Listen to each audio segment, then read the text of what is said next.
Walking down the street, you hear the roaring and crackling of an exhaust system. Coming closer, you start to make out a guy wearing all leather, a shorty helmet, some shades, and a handkerchief across his face. As he comes screaming past you, you remind yourself, I know that sound. I know that look. That must have been a Harley.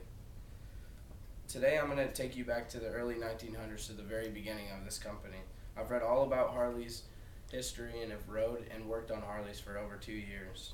I'll achieve this today by telling you where the company began, its mid-stage ups and downs, its turnaround, and where it stands today.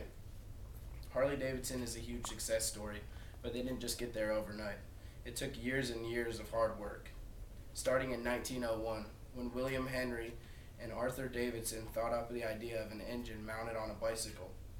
Experiencing with internal combustion engines in their garage, which was only a 10 by 15 foot shed, they came out with their first bike in 1903, called the Silent Gray Fellow.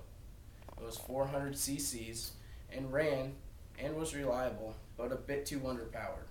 So they came out with a 475 cc version and released it to the public. Harley Davidson started to grow a big reputation, which meant more bikes were being built and sold. So in 1904, they started to make more mechanical improvements on their parts. In 1907, the V-twin design was created, which obtained twice as much horsepower and was released to the public in 1909. Many more big moments happened until the 30s for the company, like in 1917. World War I had begun, and one-third of the production went to the military with 8,000 bikes made for them.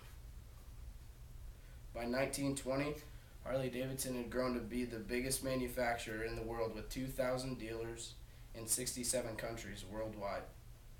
This would be a test for Harley's success in 1929 with the stock market crash. Quickly, Harley came up with the idea of getting law enforcement contracts in order to stay profitable in these rough times. The company seemed invincible, but Harley did have some downs as well. After the stock market crash, Harley and Indian were the only two manufacturers left. In 1935, Harley helped the Japanese industry get started. They gave them their blueprints to their bikes and gave them dies to help them make their parts. In 1941, marked the World War II in the U.S. and was a huge milestone for Harley Davidson. America had ordered 88,000 of Harley's bikes during these times, and Harley had almost no production for civilians. The 50s were huge years for them. They had won 18 out of 20 races and had set 6 new racing records. In 1955, Harley had 7 consecutive championships at the Daytona 200. The Daytona 200 is a 68-lap, 200-mile race that's held annually at the Daytona International Speedway in Florida. In 1969, Harley made their big decision that would end up hurting them in the end. The company merged with AMF, which stood for American Machine and Foundry Company.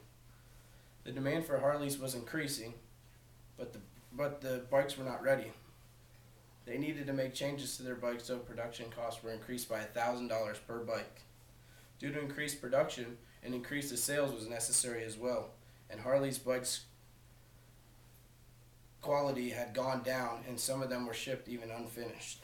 Harley was in a rut, but this did not last long. The turnaround of Harley Davidson began on February 26 of 1981, when 13 Harley Davidson executives had bought the company back from AMF.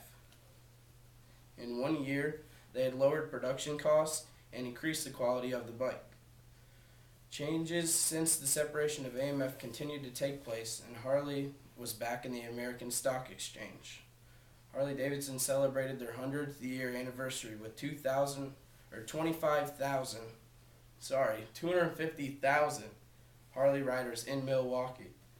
Currently, Harley Davidson manufactures and sells over 30 different models, not to mention the millions of accessories they have available for each and every model. Today I've given you just a short history of the Harley Davidson Company. The company began in a small shed with the crazy idea of a motor mounted on a bicycle frame. The early years proved to be very successful with new milestones reached every year. The company would then prove themselves on the track in the mid 1900s and would prove their involvements in both of the world wars. The company also proved that they could make it out of any rut with their quality bikes. Harley Davidson is the true definition of a quality family-owned American business. They've been around for over 100 years and have earned their reputation as the best bike on the road.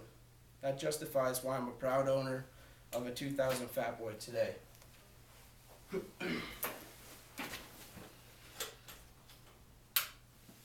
As I always say, keep the rubber side down.